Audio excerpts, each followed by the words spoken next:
కూడిన సహోదరులకు వందనాలు. మరి ఈ సమయం దేవుడు దేవాది దేవుడు ఇచ్చే సమయాన్ని బట్టి నేను వాక్యం చెప్పాలంటే నేను ఆయనకి సరిపడేవాడు కాదు. ఎందుకంటే మన జ్ఞానం లేదు, మన తలంపులు వేరు, మన ఆలోచన వేరు. ఆయన తలంపులు ఎంతో గొప్ప. ఆ ప్రపంచ జ్ఞానంతోనే మనం మాట్లాడుతున్నాం, కానీ మన వృత్తి జ్ఞానం మనం ఉన్న జ్ఞానంతో మాట్లాడలేదు. ఈ వాక్యం మార్కు లోకాసు వార్త 10వ అధ్యాయము 38 వచనం చదవనమ్మా. 38. పోవుచుండగా ఆయన ఒక గ్రామములో ప్రవేశించెను. ఒక స్త్రీ ఆయనను తన ఇంట చేర్చుకొనెను. దేవుని స్తోత్రం. ఆయన అంతటా వారు ప్రయాణమై పోవుచుండగా ఆయన ఒక గ్రామంలో ప్రవేశించి మార్త అని ఒక స్త్రీ సహోదరి ఇంట చేసుకున్నాను. తర్వాత ఆమెకి సహోదరు ఉంది మరియా. మరియా ఎవరి దగ్గర ఉందండి? దేవుడి పాదముల దగ్గర ఉంది. ఆయన బోధ వింటుంది.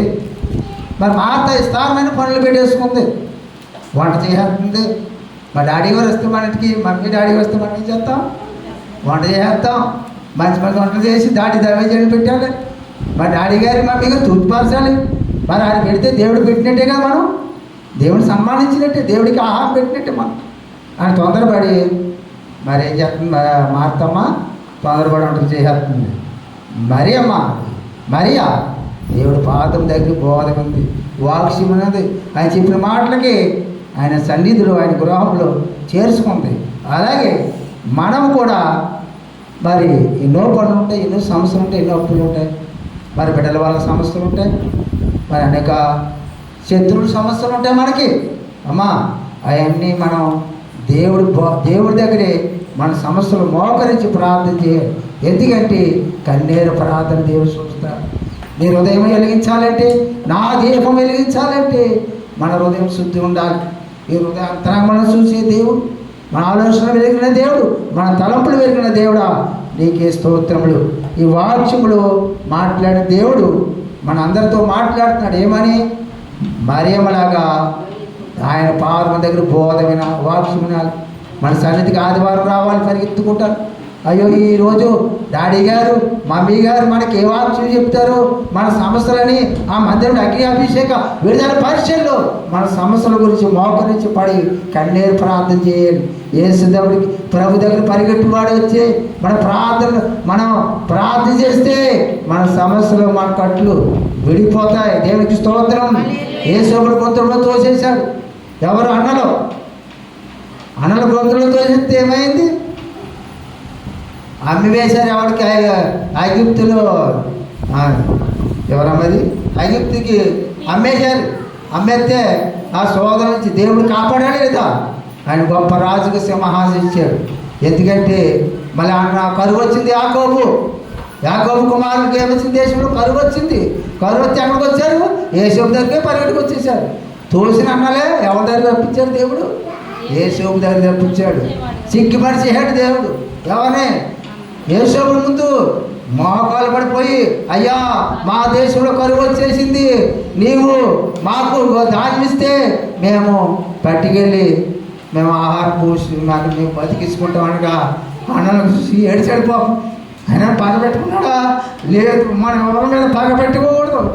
ఎవరి మీద అంటే దేవుడు ప్రేమించే ప్రేమగా అందరం ప్రేమించాలి. అయ్యో వాడు ఇలా చేశారని మనలో ఆయన అసూరు గుణం ఉండకూడదు.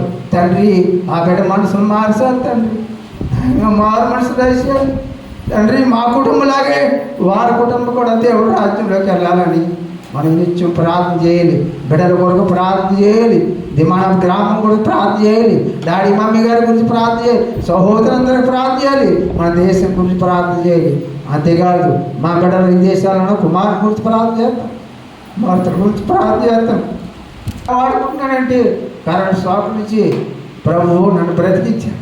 ఈరోజు మీ మధ్యన వాట్స్ చెప్తున్నానంటే అక్కడ కరెంటు అంటే పంపు స్క్రీమ్లో మోటార్ కరెంటు ఆ గడ్డిలో తిప్పుతుంటే ఆ వేసిన కొంకుని ఆ కరెంట్ దిగి సరిపోతే గిజగజల కొట్లాడి పెద్ద వెలుగులు కొట్లాడుతుండు. ఆ లోడ్ గడ్డి మీద పడిపోయి కింద పడిపోయాను. ఎవరో కాదు సాక్షి. ఇక్కడ నారాయణ ఉన్నాడు, బొంతు నారాయణ, మరి కాదా పేరు త్యాగరాజు, మరి బాబురావు కొడుకు ఆ సూరు బాబు వాడు నాతో ఉన్నాడు. వీళ్ళు చూశారు. ఆయన ఒక్కరు రాలేదు, నాకు రక్షించు. ఎవరు రక్షించారంటే రక్షించాడు. దేవునికి స్తోత్రం. గడ్డలో అది ముందున్నా ఏమిలో చూసుకోలేదమ్మా. అక్కడ కాలువ, మురికి కాలువ, కొట్టు కాలువ, కొట్టు కాలువ అంటావు, మీరు మూడు కాలువ అంటారు. ఆ కాలువ ఎత్తి మంచి కింద కొట్టాడు, పడిపోయాడు. పడిపోయి మళ్ళీ లేచిపోయాడు. లేచి దేవుడు మళ్ళీ యథార్థంగా పని చేసి లోడ్ తిప్పేశారు. ఎవరమ్మా కరెంటు పోతే ఆ కరెంట్ షాక్ తింటే అక్కడ పోతారు, హాస్పిటల్ పోతారు, డాక్టర్ తీసుకొస్తారు. అయ్యో కరెంట్ షాక్ దగ్గర పలానా వ్యక్తి మృతి పొందాడని పేపర్లు వేయడం ఇచ్చేస్తారు. అటువంటి చేయలేదు దేవుడు. దేవునికి స్తోత్రం, దేవునికి స్తోత్రం. అంతేకాదమ్మా, మేము ప్రార్థనకి వెళ్తుంటే బయట వచ్చి గుర్తేసాడు, నా భార్యని నలకత్తలు పడిపోయాడు. దేవునికి స్తోత్రం. దేవుడే రక్షించాడు. ఎవరు రక్షించాడు? సాతాను పడగొట్టేది, వీళ్ళు ఎలా చంపేది అనుకున్నాడు. అయినా చనిపోయినా, నా భార్య చనిపోయిందా, దేవుడే రక్షించాడు. దేవుడికి స్తోత్రం. అంతేకాదు, మా పాప కిమ్స్ హాస్పిటల్లో మరి డ్యూటీ తీసిపోయి అక్కడ నాకు చెప్పేసి మళ్ళీ కోటి పేరు దాచేసి ఇలా నడతాడు. రోజు వస్తుంటే పెద్ద పెద్ద గొంతులో ఉంటే నేను 60 మైల్ స్పీడ్లో వచ్చేసి ఆ పెద్ద గొంతు ఉంది, ఆ గొంతులో 2 వేగులు ఎక్కేస్తున్నాడు. బండి పడిపోయింది, బండి మీద నేను పడిపోయి వెళ్ళగలుగుతున్నాను. ఇదే డ్రెస్సు ఆయన ఎవరో పట్టుకుని అలా తీశారు. దేవుడికి స్తోత్రం. దేవుడే రక్షించు. ఆయన మొఖానికి కానీ నాకు ఎస్లే ఏం అవ్వలేదు. అప్పుడు వాడు మాత్రం తీసుకుంది, ఈ బట్టలన్నీ బాడుతూ ఉంది. అప్పుడు అన్నది ఎదుటి పాప అలా అయిపోయాడంటే ఇలా బండి నుంచి పడిపోడు. అంతేగాని ఆటో నుంచి ఎంతోమంది వెళ్ళారు. అయ్యో పడిపోడు ఏంటంటే ఎగదీయలేదమ్మా. మనుషుల సాయం వ్యర్థం, మనుషుల ప్రేమ వ్యర్థము. మన దేవుడి ప్రేమ నిత్యం ఉండేది. దేవుడి వాక్యము దీవించి నడిపించింది కాక తండ్రి, కుమార, పరిశుద్ధాత్మ దేవా, నీవు నాతో మాట్లాడు.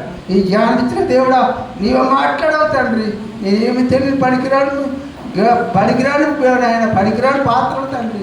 పనికొచ్చే పాత్రగా వాడికి ఈ వాక్యం ఇచ్చిన దేవాతి దేవుడికి వందనాలు, స్తోత్రం.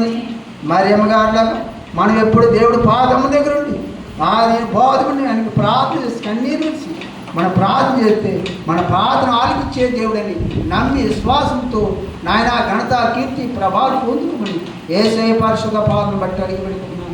పరమ తండ్రి, ఆమె సమయించిన మమ్మీ గారికి, చిత్తారికి వందనాలు.